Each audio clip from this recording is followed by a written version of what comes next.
आज की कहानी है खजाने की खोज। एक गांव में एक रामलाल नाम का एक किसान अपनी पत्नी और 4 लड़कों के साथ रहता था। रामलाल खेतों में मेहनत करके अपने परिवार का पेट पालता था, लेकिन उसके चारों लड़के आलसी थे, जो गांव में वैसे ही इधर उधर घूमते रहते थे। एक दिन रामलाल ने अपनी पत्नी से कहा कि अभी तो मैं खेतों में काम कर रहा हूँ, लेकिन मेरे बाद इन लड़कों का क्या होगा? इन्होंने तो कभी मेहनत भी नहीं करी, ये तो कभी खेत भी नहीं गए।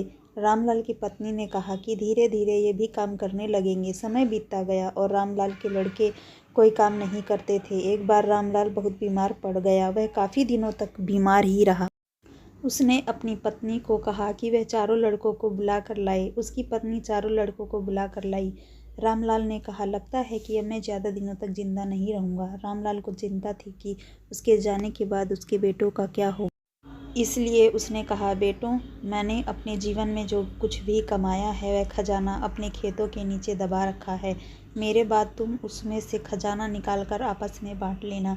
यह बात सुनकर चारों लड़के खुश हो गए। कुछ समय बाद रामलाल की मृत्यु हो गई।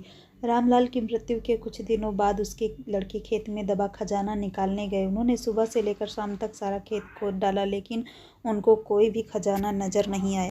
लड़के घर आकर अपनी माँ से बोले, माँ, पिताजी ने हमसे झूठ बोला था, उस खेत में हमें कोई खजाना नहीं मिला।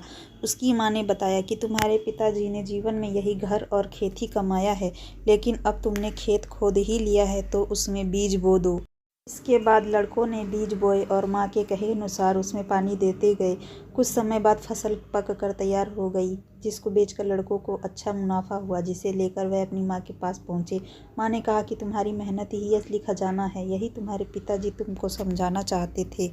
सीख, हमें आलस्य को त्याग कर मेहनत करना चाहिए। मेहनत ही इंसान का असली दौलत है। दोस्तों, आपको कहानी अच्छी लगी हो तो चैनल को लाइक सब्सक्राइब करें। धन्यवाद।